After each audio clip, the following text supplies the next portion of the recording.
Assalamualaikum warahmatullahi wabarakatuh. Alhamdulillah wassalatu wassalamu ala Rasulillah Sayyidina Muhammad ibn Abdullah wala hawla wala quwwata illa billah wa ba'du. Pemirsa yang dirahmati Allah Subhanahu wa taala, bertemu lagi dengan channel saya Mas Nuha Asalimi. Kali ini saya akan bincang-bincang dengan teman saya. Ini alumni STAIN Pamekasan jurusan Bahasa Inggris. Kali ini saya akan mewawancarai beliau bagaimana tanggapan dalam dunia pendidikan, khususnya di pendidikan bahasa Inggris untuk anak zaman now. Terima kasih untuk Bapak Muzayyin, teman saya, segera menyampaikan pendapatnya. Terima kasih. Assalamualaikum warahmatullahi wabarakatuh. Sebelumnya terima kasih kepada channel Mas Nuha yang telah memberikan waktunya kepada saya untuk menyampaikan unek-unek seputar pendidikan. Ini sangat bagus ya untuk kita, bagaimana untuk apresiasi dulu buat Mas Nuha yang telah membuat channel ini, karena dengan channel ini sebagai saluran, sebagai wadah bagi Anda sekalian, terutama pegiat pendidikan, untuk bagaimana menyampaikan visi dan misi pendidikan itu sendiri. Sebelumnya saya sendiri adalah alumni IAIN Madura. Kalau dulu itu bernama STAIN Pamekasan. Saya jurusan Tarbiyah. Angkatan pertama jurusan Tarbiyah untuk prodi Tadris Bahasa Inggris. Kalau dulu itu TPI, atau lebih dikenal kalau untuk daerah lain itu, kampus lain, bernama Pendidikan Bahasa Inggris. Pertama saya kebetulan menjadi salah satu pengajar di salah satu lembaga pendidikan, di lembaga swasta di Pamekasan. Kebetulan saya memegang bahasa Inggris, mapel yang memang sangat saya sukai sejak saya SD. Kebetulan dari SD saya melanjutkan ke SMP dan jenjangnya di SMA, kebetulan di SMA 2 Pamekasan, dan saya mengambil jurusan bahasa Inggris di STAIN Pamekasan. Perlu diketahui bahwa bahasa Inggris itu menurut saya sangat penting lah, in my opinion sangat penting lah, karena mengingat bahasa Inggris itu adalah sebagai bahasa yang international language, bahasa yang digunakan oleh seluruh orang yang ada di dunia. Oleh karena itu sangatlah tidak rugi ketika kita mempelajari bahasa Inggris itu sebagai bahasa internasional, sebagai salah satu mata pelajaran yang ada di sekolah umum, terutama bahasa Inggris itu sebagai salah satu mata pelajaran yang akan menjadi ujian terakhir untuk kelas 9 atau kelas 12. Pertama kita harus tahu dulu itu apa 4 kemampuan bahasa Inggris yang harus kita kuasai, yang dikenal sebagai 4 basic English skill, 4 kemampuan dasar bahasa Inggris. Pertama adalah speaking atau berbicara, kedua adalah listening atau mendengarkan, ketiga adalah reading atau membaca, dan yang terakhir adalah writing atau menulis. Nah, keempat ini harus dikuasai secara utuh, tidak boleh secara terpisah, karena 4 kemampuan ini memang satu kesatuan yang tidak boleh dipisahkan. Gitu. Sudah cukup. Begini, saya pengalaman juga di dalam pendidikan bahasa, karena saya juga alumni STAIN Pamekasan di bidang bahasa Arab. Begini, yang jadi permasalahan untuk di bidang bahasa Inggris dulu begini, untuk memudahkan bagaimana cara kita belajar, karena di bahasa Inggris itu kata anak pondok bahasa munafik, karena tidak sesuai begitu, tidak sesuai dengan teks yang ada. Misal Sunday itu tulisannya Sundai kan, ya, bisa dikatakanlah seperti itu. Artinya tidak sesuai dengan apa yang ada di teks itu. Bagaimana cara mengantisipasi untuk nambah minat para siswa, para santri untuk lebih giat dalam belajar bahasa Inggris? Ya, memang betul lah.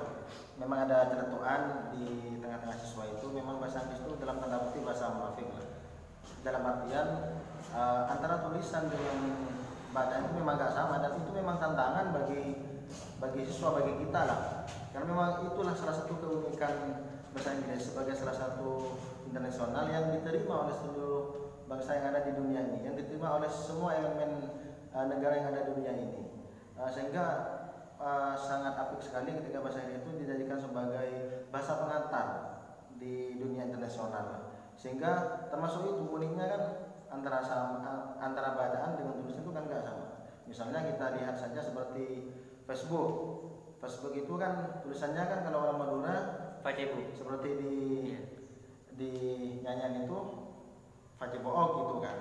Atau misalnya seperti Bluetooth menjadi Bluetooth, memang unik. Nah, dari situlah kita punya tantangan. Si pembelajar, si siswa harus punya komitmen dari apa? Bagaimana harus mengasah kemampuan istilahnya pronunciation-nya, pelafalannya, karena memang antara tulisan dengan bacaan itu nggak sama. Jadi harus disitulah kesungguhan atau komitmen yang harus dimiliki oleh siswa itu sendiri, sehingga dikenal sebagai nama itu pronunciation, pelafalan. Dan memang harus dilatih. Memang untuk awal-awal memang belajar bahasa Inggris itu memang untuk terutama bagi pemula memang istilahnya aneh, rasanya seperti istilahnya ketawa gitulah, dikirain apa. Padahal kalau sudah terbiasa maka itu akan menjadi sebuah kebiasaan dan menjadi sebuah habit yang nantinya akan mengakar daging pada diri sang pembelajar. Intinya kita harus punya kemauan. If there is a will, there is a way. Di mana ada kemauan pasti ada jalan. Manjada wajada. Siapa yang bersungguh-sungguh maka dia pasti akan ketemu dengan tujuan itu sendiri. Termasuk belajar bahasa Inggris. Ya, oleh karena itu saya tekankan jangan pernah menyesal belajar bahasa Inggris, karena apapun sumber ilmu itu berasal dari Tuhan semua. Apakah itu ilmu agama, ilmu umum. Nah, ketika ilmu umum saya katakan bahwa ilmu agama itu sebagai hardware-nya, sebagai perangkat kerasnya. Nah, sementara software-nya adalah ilmu umum termasuk bahasa Inggris sebagai alat komunikasi yang dijadikan sebagai pendukung hardware-nya, begitu menurut saya. Ya, memang betul sekali, karena di era globalisasi ini kita memerlukan minimal dua bahasa, bahasa Arab dan bahasa Inggris. Karena di dunia ini kita tidak bisa memahami bahasa yang lain. Kita misal orang Madura mau ke Arab, paling tidak minimal bahasa Arab, harus memiliki kekuasaan dalam bahasa Arab. Kita mau ke Inggris itu juga harus menguasai sedikit demi sedikit bahasa Inggris. Memang sekarang bahkan di Arab Saudi memakai bahasa Inggris, sudah bahasa Inggris dijadikan adalah yang memang sangat dianjurkan. Karena kuncinya adalah gini, kalau mengibaratkan ilmu agama itu sebagai hardware, sebagai perangkat lunaknya, dan softwarenya adalah ilmu, termasuk bahasa Inggris sebagai alat komunikasi. Misalnya contoh, ketika misalnya Anda nanti ditakdirkan menjadi seorang beliau misalnya, nanti jamaahnya adalah seorang warga asing misalnya. Nah, bagaimana Anda menyampaikan, bagaimana Anda bisa mereka memahami apa yang Anda sampaikan ketika bahasa yang digunakan tidak dimengerti oleh mereka, yang notabene mereka misalnya orang-orang Inggris. Nah, ini adalah salah satu advantage, keuntungan yang atau kelebihan yang harus dimiliki. Jadi jangan sampai gagal paham bahwa semua ilmu adalah bersumber dari Allah yang sangat bermanfaat bagi kita semua. Tidak ada salahnya kalau kita mempelajari itu secara utuh dan komprehensif. Yang terakhir ini Pak, barangkali Bapak ini punya metode khusus untuk diajarkan kepada anak didik untuk lebih minat, lebih giat lagi untuk belajar bahasa Inggris. Ya, metode itu banyak sekali lah dalam pembelajaran itu. Yang terbaru kan seperti karena gini, metode itu memang sangat penting lah. Ketika metodenya itu kurang tepat, maka penyampaiannya, maka hasilnya akan kurang bagus juga. Misalnya kita lihat saja seperti active learning. Active learning itu kan bagaimana siswa di stimulus, istilahnya siswa dikondisikan untuk bagaimana menjadi pusat pembelajaran, sehingga guru, kalau dulu itu teacher center, sekarang itu menjadi student center, istilahnya active learning. Siswa diberi apa istilahnya, stimulus, diberi rangsangan agar bagaimana mereka itu mau dan belajar, dan inisiatif pembelajaran itu tidak hanya dari guru tetapi dari mereka. Ide-ide pembelajaran tidak hanya dari guru tapi dari mereka juga. Salah satunya adalah dengan cara memberikan peran kepada mereka, peran memberikan istilahnya tugas-tugas, sehingga mereka itu memiliki peran yang utama dalam proses pembelajaran, sehingga paradigma klasik yang mengatakan bahwa teacher center sehingga berubah menjadi student center, sehingga siswa itu menjadi pusat pembelajaran di dalam kelas, termasuk dalam pembelajaran bahasa Inggris. Karena termasuk juga kita memberikan pemahaman kepada mereka bahwa belajar itu dimanapun dan kapanpun, tidak hanya di sekolah. Berilah pemahaman terus-menerus tentang ini, bahwa belajar banyak media, apalagi di dunia yang sangat canggih sekarang, sehingga mereka terdorong untuk bagaimana mencari sumber informasi dan belajar tak mengenal tempat, sehingga mereka itu punya bahan, sehingga mereka itu punya materi lah dalam mengikuti proses pembelajaran, dalam mengikuti proses pembelajaran bahasa Inggris. Termasuk juga menghubungkan materi pembelajaran yang kita pelajari dengan keadaan-keadaan atau fenomena-fenomena yang ada pada saat ini, sehingga ada korelasi lah antara fenomena dengan materi pembelajaran yang kita akan berikan, sehingga siswa itu merasa tertarik, merasa nyaman dengan pembelajaran yang akan kita berikan. Iya.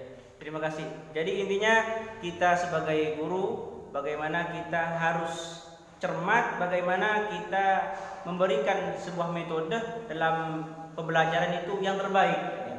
Yang terbaik kepada murid, agar murid itu tertarik, punya inisiatif, punya himmah yang besar, punya cita-cita yang besar, bagaimana cara untuk menguasai. Karena ketika seorang guru tidak memberikan metode yang bagus kepada siswa, maka siswa itu malas. Apalagi dari pembukaan sudah tidak enak, sudah tidak bagus, tidak asik, maka siswa itu ngantuk, terasa ngantuk. Artinya kita harus pinter-pinter bagaimana cari solusi, bagaimana anak didik kita senang atau suka kepada pelajaran yang diampu oleh para dewan guru. Terima kasih ilmunya Bapak, semoga manfaat. Assalamualaikum warahmatullahi wabarakatuh.